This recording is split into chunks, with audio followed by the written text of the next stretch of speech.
padat daripada saudara Hamdi Razali Al-Hafiz. Ustaz, apa yang saya faham, poin yang paling penting ni, golongan yang menanggung tu, golongan yang membawa memegang jawatan tu lain sebenarnya dengan golongan yang biasa-biasa ni.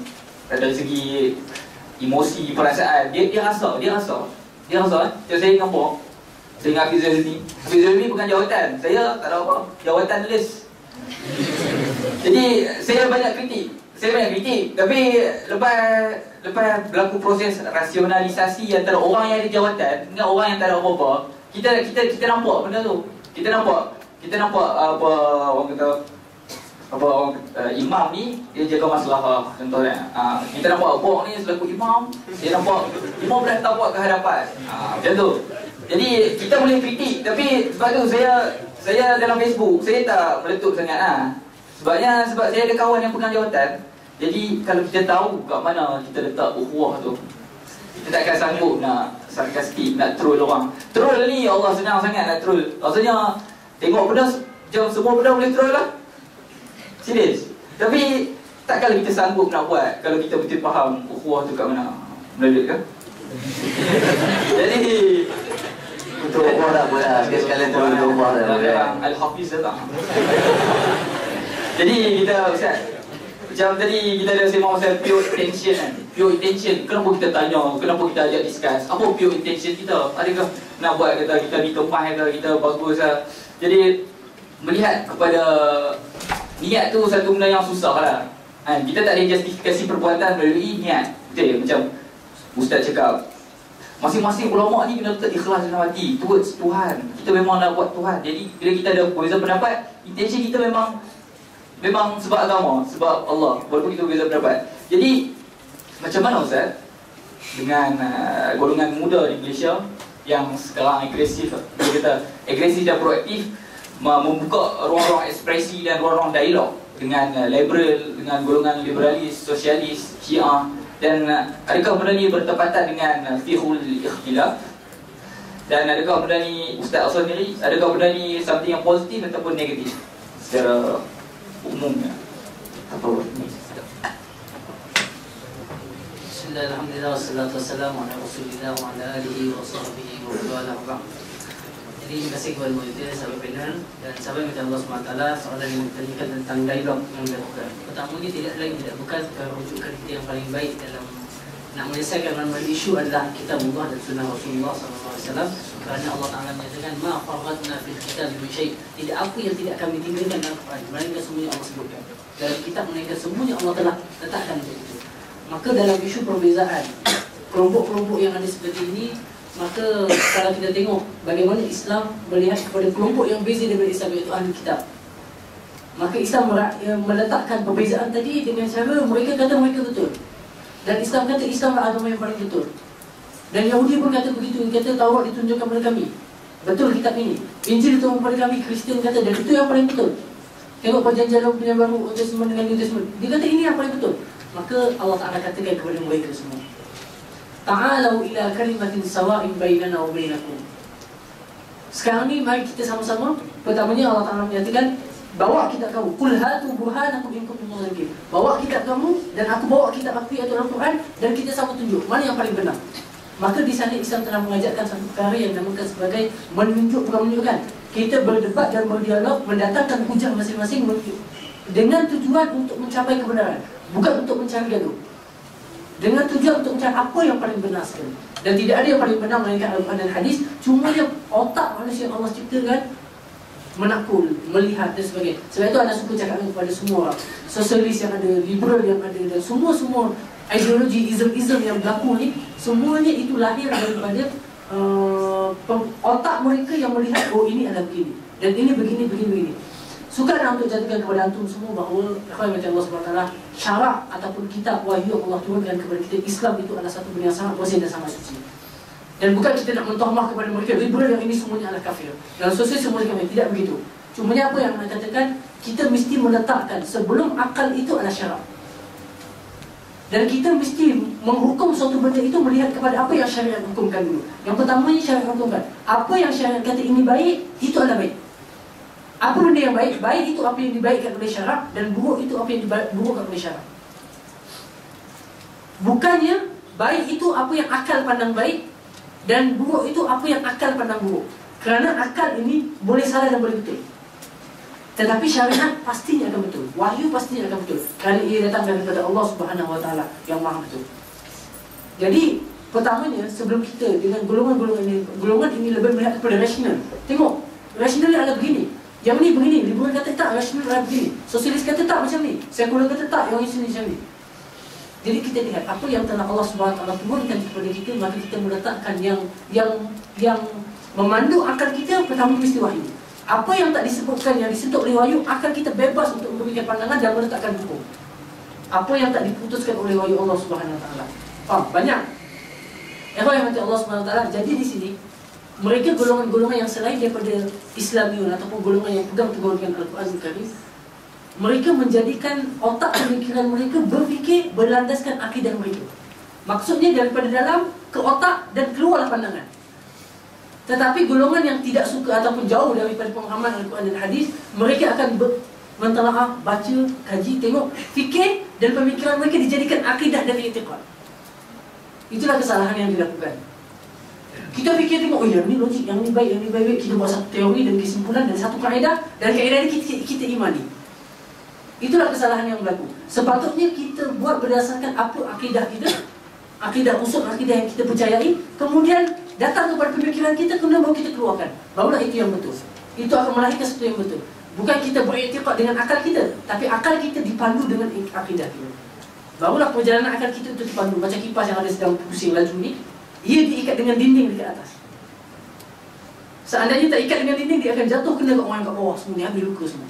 Mudarat akal yang tak diikat dengan wahyu, tak diikat dengan akidah, akan mudaratkan banyak manusia.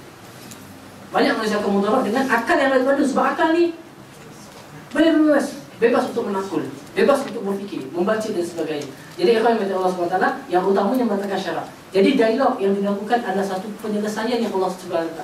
Allah menyatakan dalam Al-Quran, A'udzubillahi minasyaitonir rajim, ud'u ila sabili rabbika bil hikmati wa mau'izatil hasanah. Serulah mereka, ud'u, dakwah, ajak mereka ila sabili rabbik, kepada jalan Tuhanmu iaitu Islam, kebenaran, bil hikmah, dengan cara yang paling hikmah, wal mau'izatil hasanah, dan nasihat yang baik. Nasihat yang baik. Kemudian Allah sebut wajadilhu, dan berdebat, berdialoglah, billati hiya ahsan, dengan cara yang paling terbaik.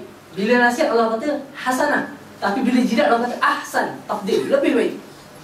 Jadi di sana dialog mestilah dengan cara yang paling terbaik, bukan baik tapi paling terbaik. Allah gunakan billati hiya ahsan, bukan hasanah. Kalau mau'izah hasanah, baik, nasihat dengan cara yang baik. Tapi kalau kamu nak berjidal, berdialog, mesti dengan cara yang baik, paling baik, yang terbaik, supaya dapat kebenaran. Maka tujuan daripada dialog mestilah untuk mencapai kebenaran, untuk mencapai kebenaran. Sebab itulah kekalahan musuh-musuh daripada Islam. Kerana Islam ini daripada zaman sejak diturunkan Allah SWT sampai ke akhir zaman, Islam ini tertegak dan menang dengan hujah. Tak mampu dikalahkan dengan hujah. Mungkin dengan umat Islam kita kalah, kuasa politik umat Islam kita dah habis, kuasa ekonomi Islam kita dah habis, tapi Islam tetap berdiri dengan kebenaran, dengan hujah yang daripada Islam. Jadi hujah itu, maka Islam kebenaran akan terdiri dengan cara dialog tadi. Maka dialog dengan golongan liberal, dengan tujuan kita nak mengajak mereka kepada kebenaran, menunjukkan kepada masyarakat yang melihat itu betul. Syiah, sosialis dan sebagainya, itu satu benda yang kita rasakan satu benda yang penting dan baik. Cumanya golongan-golongan Islamis ataupun golongan yang nak berdebat, yang nak mengajak mereka, mestilah pertamanya mereka berdialog itu dengan tujuan dan maksud yang tertentu. Bukan untuk menunjukkan siapa yang paling power, tak. Tapi mengajak mereka tunjukkan ini Islam sediakan. Kenapa sosialis kata macam ni?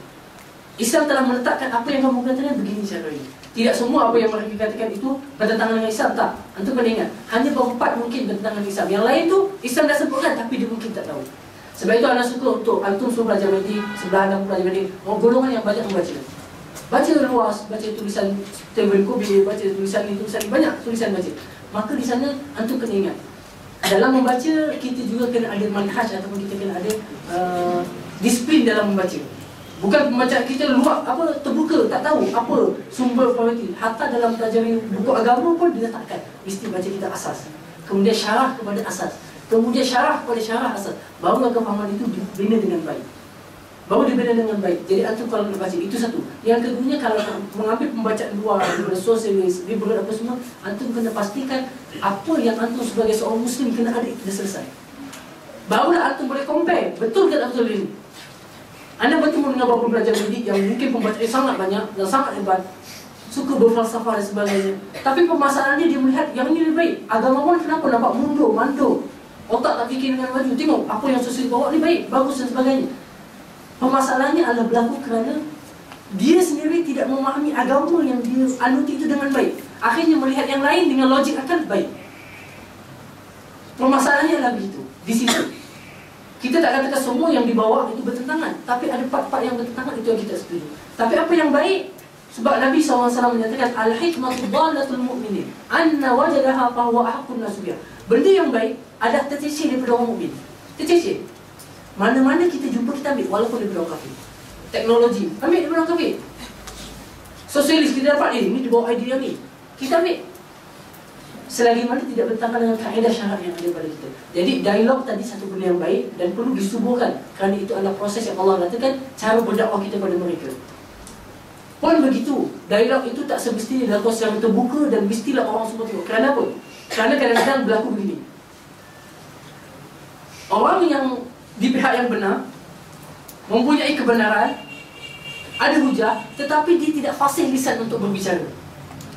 Dan golongan yang salah, dia salah dan dia tahu dia salah. Dia memang sengaja nak bawa kesalahan tadi, tapi dia peta untuk bercakap. Dan dia mempunyai, bukan awak, dia mempunyai daya akal berfikiran yang tinggi. Boleh mata hujah, mudah kata menguasai ilmu mantik yang sangat baik, ilmu berhujah. Tapi sedangkan pembawaan dia ada salah. So bila duduk depan orang dan orang dia tengok, biasanya kebanyakan orang yang tengok adalah golongan yang biasa. Dia tengok golongan abang cakap, tapi betul, tapi tak kuat. Orang yang salah datang tapi dia cakap dengan baik, tak dengan baik. Maka di situ telah berlaku orang yang melihat akan terbalik. Dia kata, oh yang ini betul, yang ini salah. Sedangkan yang ini betul, yang ini salah. Ini dalam masyarakat yang jahil. Sebab itu kalau dialog, kita kena lihat dengan siapa yang kita buat dialog. Audience, kalau bersama kita tak ada masalah. Syiah dengan Ahli Sunnah buat dialog, apa kesalahan dan ini. Tapi Syiah ni cerita dia daripada dulu sampai sekarang kita dialog dah banyak kali. Dan dia setuju dengan apa yang kita cakap, semuanya sekali. Tapi keluar daripada medan dialog, dia buat terbalik dengan apa yang dia cakap. Kerana dia ada satu sifat namanya taqiyah, berpura-pura. Dalam tu, betul lah, ini. Keluar daripada tu, dia buat perkara itu balik. Yang ni bermasalah. Yang ni bermasalah. Jadi sebab itu dialog, kalau tengok para ulama semuanya berhujah sampai semua orang mati. Imam Syafi'i, Imam Abu Hanifah, semua ini pernah berhadapan dengan golongan etis. Semua berhadapan dengan golongan etis dan mendatangkan hujah akal. Sebab mereka semua peta untuk berdialog. Sebab itulah golongan agama ataupun orang yang dipihak benar, bukan agamawan pun, antum semua adalah duta kepada Islam. Maka nak tak nak antum semua sediakan persiapan bagaimana untuk berkhidmat kepada Islam. Maka antara cara zaman ini adalah kita serangan falsafah ideologi begitu banyak. Maka kita kena bersiap dengan senjata tadi. Untuk baca kita kena ada peta, hujah bagaimana untuk berhadapan. Mengumpulkan Islam punya cara adalah begini. Kerana kita meyakini dalam benak hati kita bahawa yang sebenar yang datang adalah daripada Islam. Dan Islam tidak menghalang mana-mana perkara yang baik yang datang bukan daripada Islam. Selagi ada kemaslahatan, kebaikan tak bertentangan dengan apa pembawaan Islam, kita terima dan kita lakukan. Pembangunan, ekonomi, politik, teknologi, itu semua adalah benda yang Islam meraihkan untuk kita bangunkan dan kita suburkan. Tetapi apa yang telah diputuskan Islam, kita letakkan begitu. Jadi dialog baik, cuma kita kena melihat keadaan kita berdialog itu bagaimana. Dengan sosialis kat Malaysia sekarang ni, tak boleh nak masuk TV, tak boleh, dia buat dekat YouTube. Contoh, bukan abang dia kan? Contoh, sekarang kita banyak, ada lepak makwasid, ada ni, macam-macam. Masing-masing datangkan Badawi. Macam kita katakan yang tadi Badawi, datangkan Badawi, datangkan golongan-golongan yang masalah Audin yang melihat bila Badawi tadi memohon hujah, sedangkan dia tak mempunyai hujah dalam Islam. Bagaimana berhadapan dengan Badawi? Itu satu benda yang sangat mendukung kerana kelemahan di pihak yang sepatutnya. Jadi itulah ikhwan mati Allah SWT. Ini berlaku kepada banyak ulama Islam. Antaranya pernah berlaku di Mesir satu ketika mana seorang khirij daripada Azhar kemudian menyambung pengajian di Barat, di Eropah. Kemudian di siapa namanya? Ya. Kemudian dia belajar di Eropah dan terdedah dengan pemikiran sekular. Pemikiran sekular, alim ke masjid. Pembawa kena balik dan dia menulis kitab tentang ahkam wa asalati. Kalau tak silap. Hukum-hukum dan usul-usulnya. Hukum-hukum dan usul-usulnya. Tapi dalam tu berbeza dengan apa yang nak dia. Ketika itu pemerintah atau ulama Syekhul Azhar memfatwakan haram buku tadi. Nampak? Ini peranan dia. Pengharaman buku tadi dan yang lain-lain. Dan beliau ketika masuk dalam Masyaikatul Azhar, berjumpa dengan semua ulama Azhar, dia berkata, Assalamualaikum. Semua ulama tidak menjawab salamnya. Tidak menjawab salamnya. Kerana dia adalah seorang ejen yang telah diupah oleh musuh Islam untuk sengaja menukar-belikkan apa yang dia dalam Islam. Menjadikan sekular itu benda yang baik, dipandang baik. Dengan dilabelkan benda-benda yang nampak Islami. Sebab itulah kita diajar dalam Islam melihat antum macam ni, mudahnya. Antum zaman antum hidup sekarang ni banyak sangat istilah. Liberal ada, sosialis ada, Islamis kononnya ada, Islam jihadis ada, Islam salafi ada, Islam ikhwan ada, Islam azhari ada, Islam malizi ada. Semua banyak. So sekarang ni macam mana kita nak memastikan yang mana betul? Liberal pun nampak baik, sosialis pun nampak baik, Islam Malaysia nampak baik, Islam ikhwan nampak baik, Islam salafi nampak baik, Islam sufi pun nampak baik, Islam nampak baik. Sekarang macam mana kita nak buat beza? Maka ulama letakkan satu kaedah yang semua orang boleh pakai, letak dalam kepala otak kita untuk kita berpandu dengan kaedah ini. Al-ibratu bil musamma la bima yusamma. Al-ibratu bil musammayat la bil asma. Kalau dijamakkan. Kalau dimufradkan, al-ibratu benda yang kita ambil kira adalah pada benda isinya. Ibrat bil musamma, apa yang dinamakan, bukan dengan nama yang diletakkan. Faham? Bukan nama yang diletakkan apa. Tapi apa? Contoh sebagai contoh. Riba adalah haram, tapi diusulkan kepada bunga. Nampak baik. Maka isinya tetap riba, tapi namanya istilahnya baik. Maka ramai tertipu dengan istilah. Contoh sosialis bawa satu pemikiran. Dia kata ini baik, ini untuk apa namanya, hak pekerja, hak ini. Hak itu namanya yang kita lihat, apa yang dia perjuang. Kalau betul-betul Islam, kita setuju. Kalau tak, kita bawa. Liberal bawa, begitu juga. Ataupun orang yang mengatakan Islam Islam ini, kita jangan lihat perkataan itu yang nampak baik, tapi lihat apa pembawakan dan isinya. Kerana kita tak boleh tertipu dengan istilah. Inilah yang ulama letakkan, al-ibratu, benda yang diambil kira adalah benda yang dinamakan, bukan nama yang diletakkan. Dengan cara itulah kita akan selamat daripada sebarang tipuan istilah-istilah, nama-nama tokoh-tokoh ataupun gerakan. Namanya Syekhul Islam sebagai contoh. Tapi apa yang dibawa semuanya bertentangan Islam. Jangan tertipu. Sebab itu kita kena memahami agama kita dan juga kita dapat memahami, membezakan. Antum kena ingat, agama Islam agama yang paling mudah untuk difahami sebenarnya. Paling mudah, berbeza dengan Kristian dan juga agama-agama yang lain. So kita, itulah apa yang anda nak simpulkan. Apakah simpul lagi? Boleh simpul? Belum lagi. Simpan lagi ya. Itu apa yang anda nak bawa supaya antum semua tak jauh daripada ideologi-ideologi yang pelbagai ini untuk kita selamat. Jadi jangan tertipu dengan istilah. Air dilekatkan stiker kasbut. Air botol barokah, buka, letak stiker kasbut. Apa hukum air tadi? Halal. Betul lah, air masak kan? Stiker kasbut. Air halal. Kau nak? Dan botol kasbut kan? Botol air biasa dimasukkan arak. Tulisannya adalah barokah. Barokah. Halal. Maka disitulah pengajarannya adalah jangan tertipu dengan title yang diletakkan, istilah yang digunakan, tapi tengok isi yang diletakkan apa. Seandainya bersih, betul Islam, terima. Walaupun namanya mungkin tak cantik sangat. Sebab itulah musuh Islam menggunakan istilah ini untuk dibawa, dijaji. Islam moden sebagai contoh, Islam ini, Islamisasi sebagai contoh. Jadi istilah tu jangan tertipu. Tengok apa pembawakannya. Seandainya bertepatan dengan syariat, terima. Kalau tidak, kita tepikan. Kalau baik dan tak ada dalam syariat, kita boleh ambil sebagai satu penambahbaikan kepada kemajuan dan teknologi kita. Wallahu a'lam.